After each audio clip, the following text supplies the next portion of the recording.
Welcome to another podcast of the current situation at Manchester United. Um, First of all, I would like to, although there is no birthday cake or no birthday or no cake to celebrate and commemorate my century of videos done on my YouTube channel. I started, although the full year hasn't officially come as yet, but seeing that I've overpassed 100 videos. I think that's a milestone for me, although it's not really a much of views, but I have used. Congrats to myself. So I just want to thank you guys for, again, I don't have a lot of viewers. I know that, but I am very appreciative of those that take the time out of their busy schedule or their empty schedule to at least watch me run my mouth and talk foolishness. Talking about Manchester United in a Tama. So, hold on.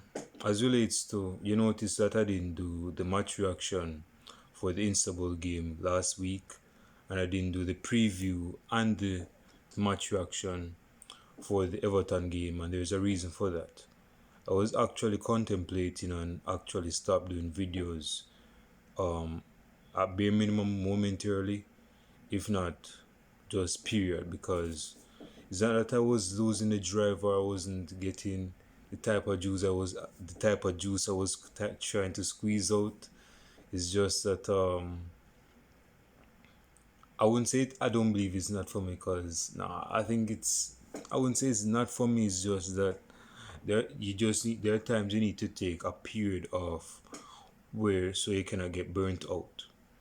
Okay, and I took that period between the mid-March of this year to at least the 7th of April of this year. So I took at least a half a month period, because again I didn't want to burn out myself.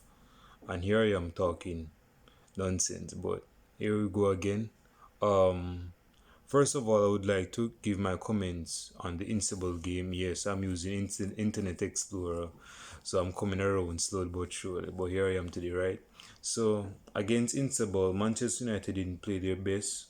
And again, I'm going to probably leave different time zones. If not, I don't think I will do that. But you guys, if you know how the game goes. So again, skip this part and go to the my thoughts on the Everton game. Now, as relates to the Invincible game, they had Demba, they had Skirtle, they had the former Manchester United little tiger, little cub. His name was Raphael. He was a really he was a real a soldier of Manchester United. He wasn't the best of right backs, but we have to say that right back at the time, he was a special talent. Um, it's good to see, and when he comes back to Old Trafford, although he won't get the place won't be as full, it won't be nearly as full, but it will be full of gratitude, showing a good positive attitude towards the services of Rafael at Manchester United. But with all those compliments aside, Manchester United actually lost against Istanbul, and that is putting heat with Ole in the hot seat. I mean, he's just people does they like this up about this period every season. There has to be. It seems like every season there must be a reason why not a Manchester, but manager needs to get sacked. I think of Mourinho in 2015, he got sacked with Chelsea. 2 years ago, my man Mourinho got sacked about December in 2018. So I mean, he's on a 2 year routine. It wasn't really consecutive, because it wasn't like mathematics is like 2015 to 2000 and 2018 the next year. But as relates to consistency, Mourinho is in a category. But there has been something dealing with Premier League managers when it relates to what the hell? As relates to points. usually managers start dropping points at this time of the season because this is where a lot of games are coming, are just flowing, are just thrown in your face like free frisbees. And it's like, for example, my student, I do virtual learning online, I do online classes.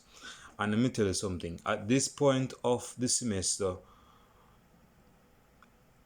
a lot of homeworks are being thrown at you, like free frisbees, like research papers, homeworks, a lot of stuff. And as relates to football most of all is not different as schoolwork.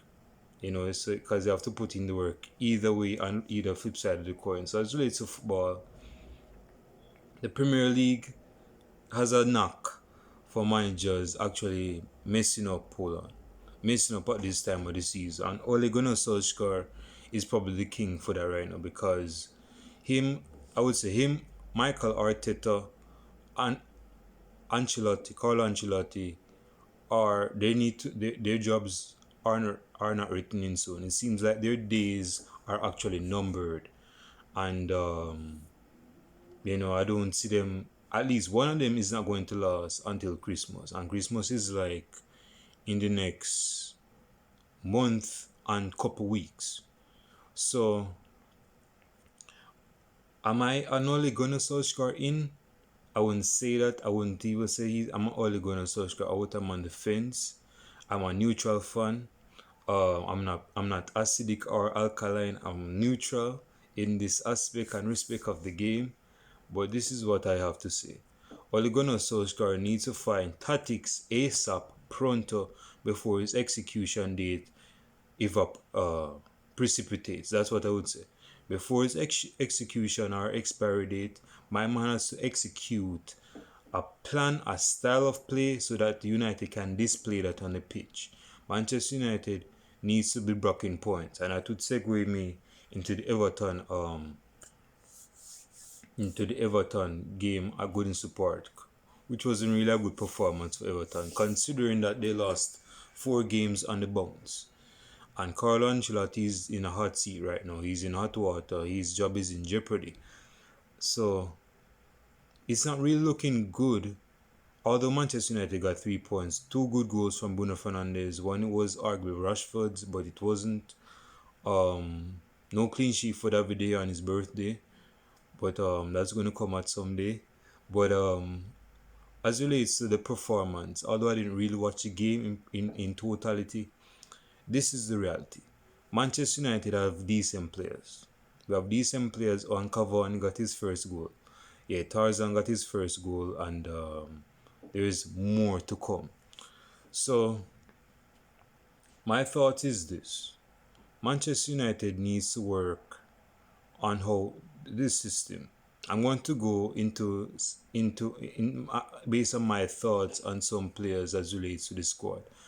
I did a video earlier this year when I just came on YouTube talking about what midfield Manchester United was supposed to use as they go forward. And I basically said that with the emergence and the introduction of Bruno Fernandes at Manchester United, what will be Manchester United's midfield? Because you have heard it time and time again. If you lose the midfield battle, you basically lose the game. If you become second best in the midfield battle, you're going to become second best in the game, which is losing. So it's best and it's clear and it needs to be concise and precise that Manchester United have a style of play with a starting midfield 3. My preferable midfield 3 at this moment in time, anyways, Matic, Fred, and Donny van de Beek. No, hold on. Yes, with the 4-4-2 diamond, yes. Matic, Fred, Donny van de Beek, and Bruno Fernandes as the number 10. So that is the midfield 4. All those 4, I wouldn't say we'll get all points for sure, but I'm saying our performance is going to actually have a presence on the attacking 3. If our midfield is non-existent, so will our front 3. Now you can have Rashford can do things individually, but when we're playing against low block teams, I'm gonna get to that in a second. But our attack needs to be more reliant on the midfield three. We cannot play Scott McTominay as a centre defensive because my man is getting exposed and people are seeing why they had negative thoughts on. Because, I mean, basically, Scott McTominay is playing like a 2017 Scott McTominay. And he's been on the routine of being called an average player, a below average player, people making bad claims on the Scottish name of Scott McTominay. Scott McTominay is solid, but you have to remember this. He should not be starting definitely as not a defensive midfielder because he's not a defensive midfielder. That's something we need to remember. And second of all, with the form of Fred, with the form of Bruno Fernandes and Matic, and Danny Van de Beek that needs game time, we should not be spending time in playing Scott McTominay is behind on the pitch. He can come in as a cameo in the second half, but not as a starter. Not as a starter. He's not at that pay grade as yet. He's getting there. He's getting somewhere. But right now, we have to speak for right now. Currently, my man should be benched. Danny Van de Beek needs to be starting games. So again, my midfield four, that is the midfield diamond in the 4-4-2. Matic at the base as the number 6. Danny Van de Beek as the right-sided box-to-box midfielder. Fred as the left-sided box-to-box midfielder, which is going to help Matic defend as well, and he's going to bomb forward if needs be. And Bruno Fernandes. Well, why did you leave out Paul Pogba, bro? I mean, Paul Pogba is arguably Manchester United's best player. When Paul Pogba came to Manchester United in 2016, ever since then, my man has been called, he's been criticized. Some of the criticism have some objectivity to it, and it's actually true based on some of it. Like, for example, him having haircuts. I mean, that's his personality, bro. Let us not care about that. Pogba's personality, as relates to like his haircuts and him dabbing and dancing, that is Paul Pogba. Let us just get used to that. Let's just get used to that. It's like talking about Trump's personality and him being racist. I mean, he's been like that for like 4 years now, and he's leaving out to the White House like that for 4 years now. So that is not nothing new. But as it relates to Paul Pogba is not at this stage on his Bango page where he has been performing. There's a reason why Ole Gunnar Solskjaer didn't start Paul Pogba. Well, he had COVID-19, right? But there's a reason why he hasn't started Paul Pogba ever since that Spurs game earlier last month, or like a month ago, when we got a thrashing at home. Paul Pogba is a great player. He's a great talent, but he lacks discipline. Paul Pogba has the ability of Marwan Fellaini when it comes down to tackling in the box. Paul Pogba should not be near the penalty box as relates to tackling, because it reminds me of Paul Scholes when he was trying to attempt a tackle. He should not be tackling.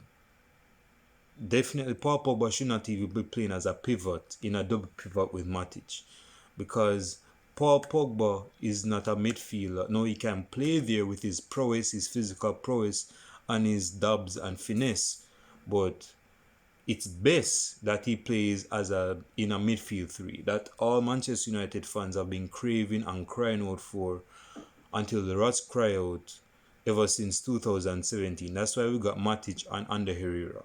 We needed to release, we got Herrera before Pogba. That's the reason why we got Fred and earlier Matic, because we needed a midfielder to at least rubble the shackles of Paul Pogba so he can be the Paul Pogba we know he can be.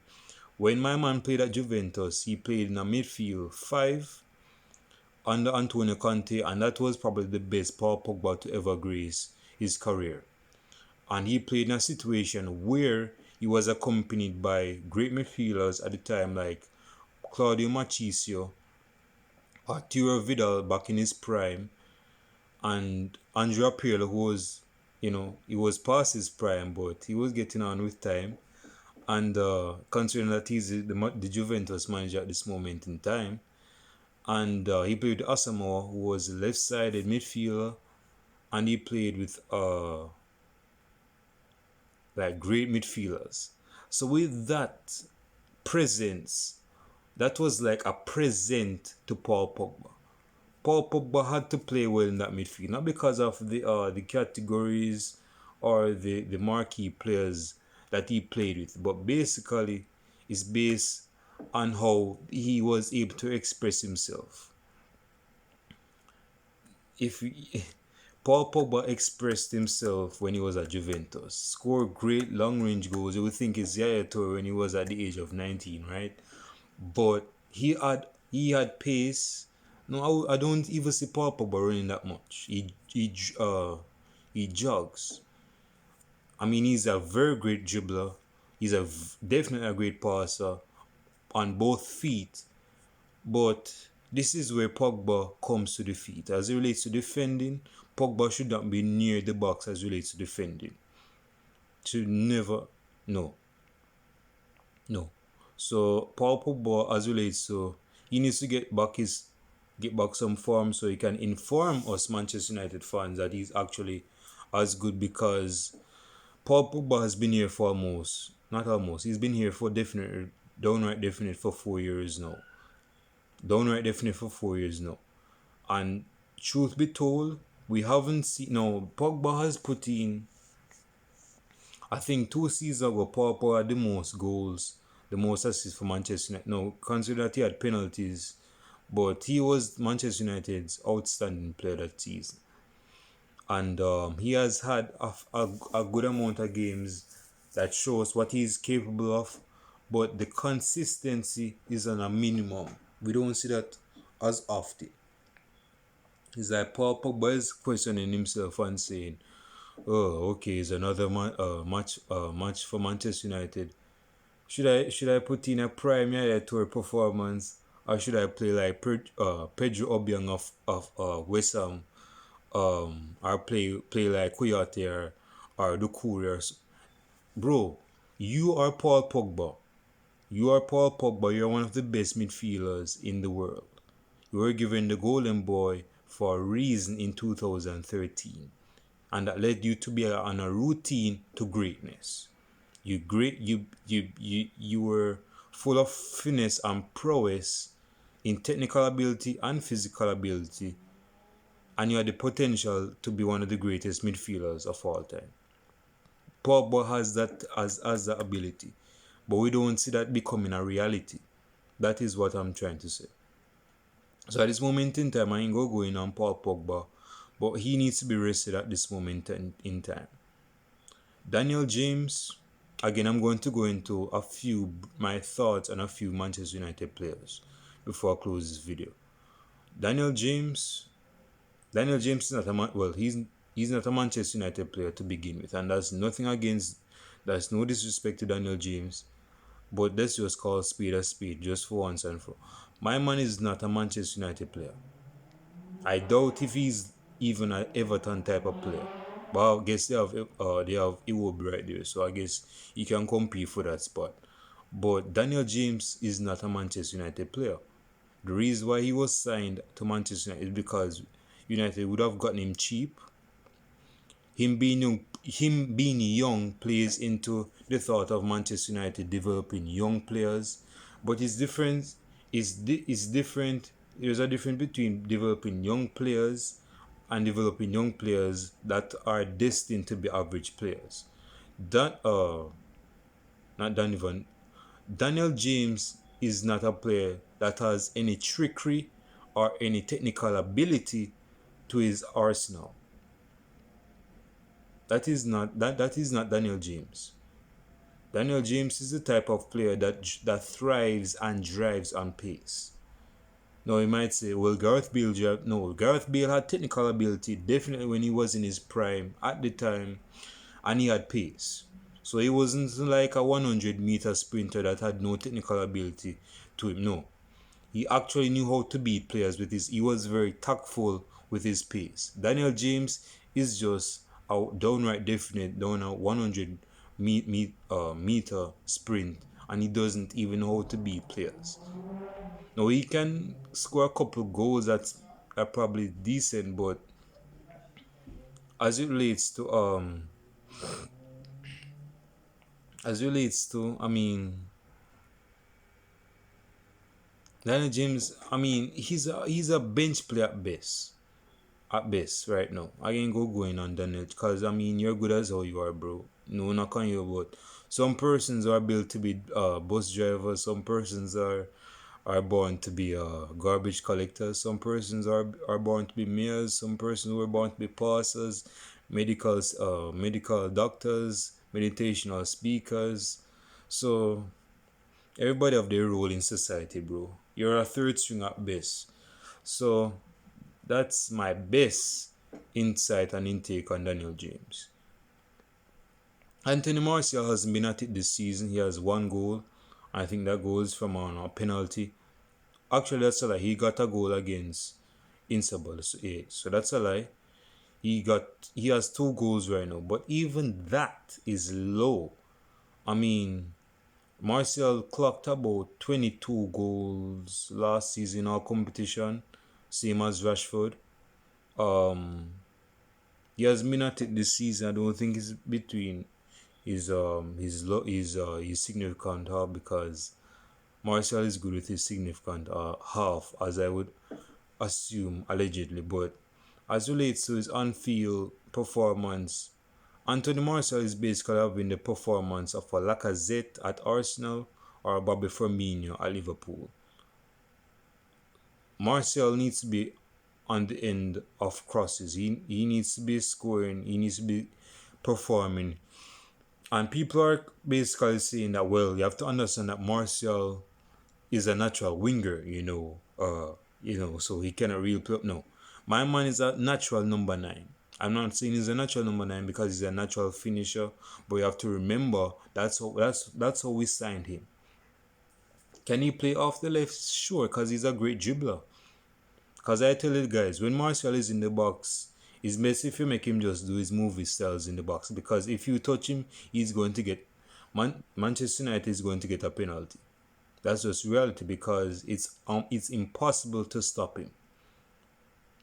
He might be going this way, you go that way, and he goes that way, and you knock his leg, and he's down in the box crying for a penalty. Now he's crying for a penalty, but it's a penalty because he made contact with his leg, so it's a penalty. So, as relates to Martial is a work in progress. He's not the finished pie as yet. The baking process is still happening in the current time, but him and Martial is good. There is not two Martials at the club, I don't think. Martial and Rashford is at the club, and they're going to become their best selves as they grow older. You have to remember, these guys they have over 70 goals for the club in our competition, and they have been at the club for like 5 years now. Definitely Martial. So yeah, Jesse Lingard, that dude, that dude's that dude is supposed to leave Manchester. I'm not saying it's based on hate to basically say that my man like Jesse Lingard should leave, but he's not a good player. He's not a good player. You hear me bombarding and I'm browbeating on Daniel James, but Jesse Lingard, I mean, ever since his girlfriend dumped him, bro, in 2018, that led him to be on a routine called having no form whatsoever. He had no form of form. Like, it's basically he was on a prayer patch because he was probably getting some good pussy at night time, twice on Sunday as well, when he went to church, if he went to church. And she gave him the ultimatum, say, no, Jesse, I'm breaking up with you. I don't think you're a good player.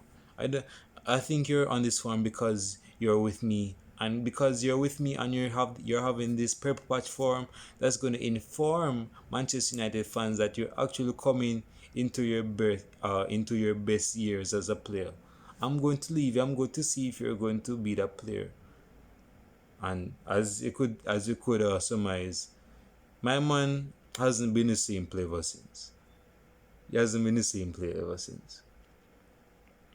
I'm not saying he won't score goals. He can't score goals, but my man not only should be starting, but his presence at Manchester United is up should become more obsolete now. And if he stays at Manchester United, it's going to hurt his career. That's what happened with Daniel Welbeck, because even though he wasn't getting out of games, he was getting decent paper per week. But no, bro, you have to move for the betterment of your career, not the detriment. Because people, I mean, when you get older, bro, why you go tell your grandkids that you play for Manchester United? You think that's going to cut the cake itself? No, the grandkids go say, well, it's one thing to play for Manchester United, but what did you actually do for Manchester United aside from scoring those or those Lingard, Messi goal type of goals ever since fall of 2017 to spring of 2018? What did you do after that? Well, I scored. Jesse Lingard is like, well, I scored most. I still own the Emirates Stadium because that's my dance floor. Michael Jackson might be jealous of me, but he's 6 feet down below, so he won't have anything to worry about. But I'm gonna tell you, when I was playing at the Emirates Stadium, I used to score, I used to abhor, I used to dance at the corner flag like Roger Miller in the World Cup, and I used to man, I was like the modern day Michael Jackson. And the kids were like, well, but you didn't play that well that much. So what are you trying to say? This is what I'm trying to say. Jesse Lingard should leave Manchester United downright definite. Now, whether I would think he would do decent at Everton. Him and Richarlison, James Rodriguez, Mings, yeah, they would have a good dancing party down there. They would probably have a bashment or a sunset fest down there every month. But yeah, I don't think he's Manchester United material and he should leave. Now just for the betterment of his career. And as really to Paul Pogba, let me just say this out of the way. If Paul Pogba doesn't win a trophy with Manchester United this season, whether it's a FA Cup, a Carling Cup or the Carabao Cup, the Champions League or the Premier League, which is I wouldn't say it's really out of our way, but it's unrealistic at this point. I mean, things can happen. I mean, things been happening in 2020. Joe Biden overtook Donald Trump, so I guess anything is possible in the year of 2020, right? But as it relates to Paul Pogba, if he does win any of those four silverware at Manchester United, he should just leave Manchester United for the betterment of his career and go to a club where he can establish his name. Because he's not getting younger. He's not getting younger. And he needs to leave if Manchester United doesn't win any trophy this season. Definitely if we don't get top 4. For sure, my man should be leaving. Leaving Carrington, leaving Jesse Lingard should leave as well. But my man should just leave Manchester United if he doesn't win any trophy. And that is no hatred or heated going against Paul Pogba. But he is still somewhat young in his career. And he needs to go to a club where he can be more appreciated. Whether that's Juventus, Real Madrid, Barcelona, Bayern, Burnley, who knows. Leave Manchester United so he can leave the realms and rings of football and as a retiree, as a happy retiree. So he can make Manchester United stress you out. Phil Jones has been left out at the squad. I'm coming down, so I won't run my mouth any longer. But Phil Jones has been left out of the Manchester United squad for the Premier League, just like Ozil for Arsenal. I think that's a good move. This guy should have left before Wayne Rooney left Manchester United. Anything else? David De Gea is getting into his own zone slowly but surely, becoming again one of the best goalkeepers. He's been always one of the best, but he's trying to reclaim his crown. showing people that's around that, hey, I'm the king of goalkeeping. I'm the king between the sticks. I'm the king between the sticks. Um, yeah, of course I can go into a lot of players, but I'm gonna just leave it at that for now because I know some of you guys have curfew to adhere to. But again, leave your comments down below in the comment section on who you think should leave Manchester United. The players that should stay at Manchester United, leave Manchester United. I know I don't have a lot of viewers, and that's fine. I do this for enjoyment and entertainment and enlightenment to young Manchester United supporters. So I need and like the video, I'm not French, like the video, like the video, and subscribe to the channel so that when I run my mouth, you can probably say something that's contrary to what I've been saying, or if you're in this in the same line, in the same parallel line, or in sync with what I'm saying, leave your comments down below in the comment section. I'll read you and I'll leave a shout out because again, my channel is not a big channel, and that's fine. I don't make money off these videos, and that's fine. I do this because I love Manchester United. I want to express my sincere thoughts and opinions on Manchester United based on my opinion. So again, leave your comments down below in the comment section, and I'll show it to you guys in the next video podcast. Peace. I am out.